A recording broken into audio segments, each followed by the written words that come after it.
সার্জিস আলম বাচ্চা মানুষ, এটা বাবার তাল্লুকদারই না।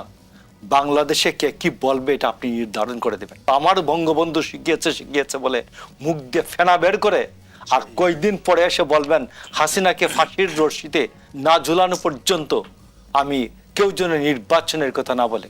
মোশাররফ আহমেদ ঠাকুর, ডিসেম্বরে জাতীয় নির্বাচন ধরেই আমরা প্রস্তুতি নিচ্ছি, অক্টোবরের দিকে তফসিল, ডিসেম্বরে ভোট এবং জানুয়ারিতে সরকার গঠন, এমন মন্তব্য করেছেন প্রধান নির্বাচন কমিশনার। অন্যদিকে আবার জাতীয় নাগরিক পার্টির মুখ্য সংগঠক সার্জিস আলম বলেছেন শেখ হাসিনা ও আওয়ামী লীগের বিচার না হওয়া পর্যন্ত বাংলাদেশের কোনো মানুষ, কোনো রাজনৈতিক দল ভুল করেও যেন নির্বাচনের কথা না বলে। শেখ হাসিনার বিচার হওয়া অবধি বিএনপি অপেক্ষা করবে কি? প্রথম কথা হচ্ছে বিচারের প্রশ্নে একটা প্রচলিত, আপনি নিজেও আইনের ছাত্রী ছিলেন, justice hurried, justice buried, justice delayed, justice denied. বিচারকে প্রলম্বিত করা যেমন বিচারকে অস্বীকার করা, বিচারকে দ্রুত করা এটা কবরস্থ করা। বিচার বিচারের মতো চলতে হবে, এটা শেখ হাসিনার পদ্ধতিতে বিচার করলে চলবে না। প্রথম কথাটা হচ্ছে বিচারের মতো চলতে হবে। বিচারকরা তিনি তার বিবেকের কাছে দায়ী এবং তার স্রষ্টার কাছে দায়ী। এটা যদি মনে করেন তাহলে বিচারের পর্বটা আমি শেষ করলাম। আর দ্বিতীয়টা হচ্ছে তাল্লুকদারি, জমিদারি আর আধুনিক রাষ্ট্রের মধ্যে একটি পার্থক্য আছে। আধুনিক রাষ্ট্রে ডেমোক্রেসির মধ্যে কমরেড প্রিন্স কি বলবেন এটা যেমন আমি নির্ধারণ করে দিতে পারি না, আমি কি বলবো কমরেড প্রিন্স এটা নির্ধারণ করে দিতে পারেন না। আমি আমারটা বলবো, কমরেড প্রিন্সেরটা কমরেড প্রিন্স বলবেন। আমরা দুইজন ডায়ালগ অ্যান্ড সেটেলমেন্ট, আমাদের মধ্যে কথা হবে, সেটেলমেন্ট হবে। তো সার্জিস আলম বাচ্চা মানুষ, আমি তার প্রতি খুব কঠোর হতে চাই না। এটার উত্তরটা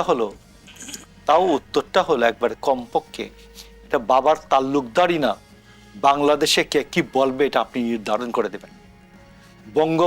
আমার বঙ্গবন্ধু শিখিয়েছে বলে মুখ দিয়ে ফেনা বের করে আর কয়েকদিন পরে এসে বলবেন হাসিনাকে ফাঁসির রশিতে না ঝুলানো পর্যন্ত আমি কেউ যেন নির্বাচনের কথা না বলে।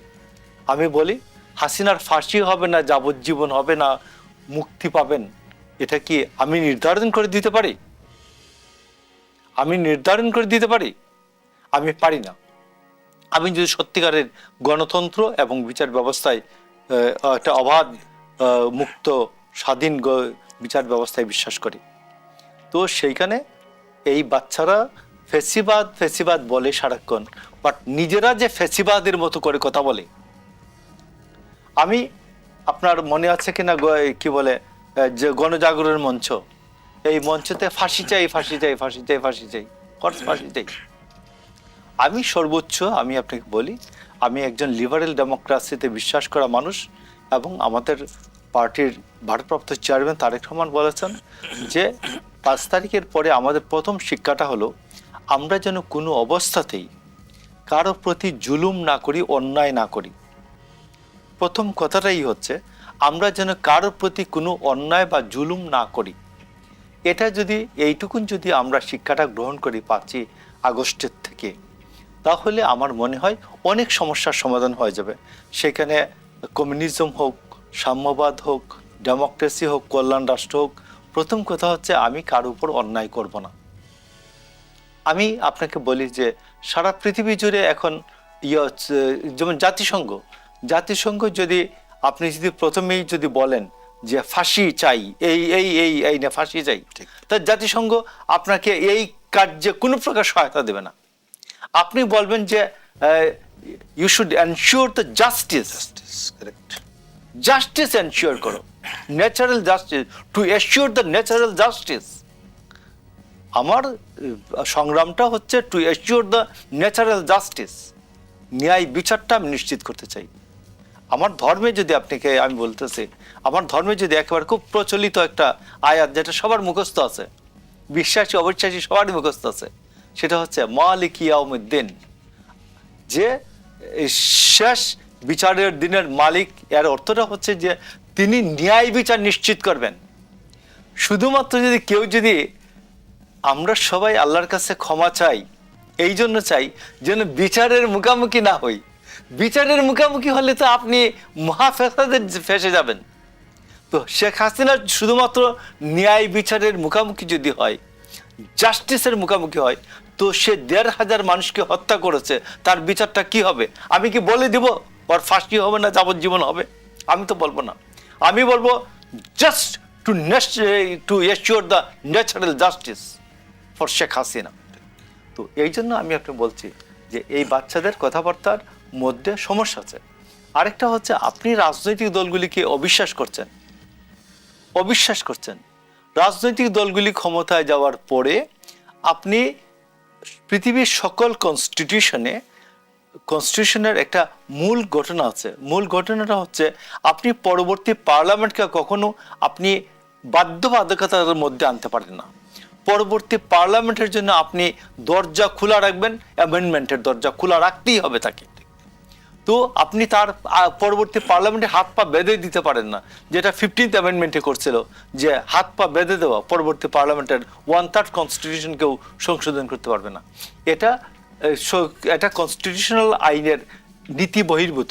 তো এই জন্য আমি আপনি বলছি যে আজকে যেটা করতে চান, কোনো রাজনৈতিক দলকে আস্থায় না নিয়ে যে কোনো সংস্কার করলে এই সংস্কারটা অশ্বডিম্বে পরিণত হবে।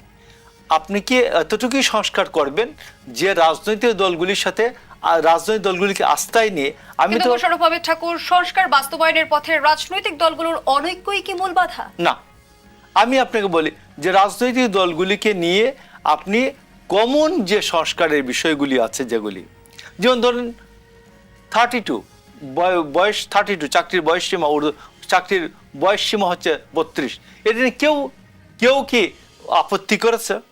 এইরকম আমাদের সংস্কারের অন্তত 50টি পয়েন্ট আছে। যেমন সে ধরুন ডিসিদেরকে আমরা করবো কিনা, রিটার্নিং অফিসার করবো কিনা।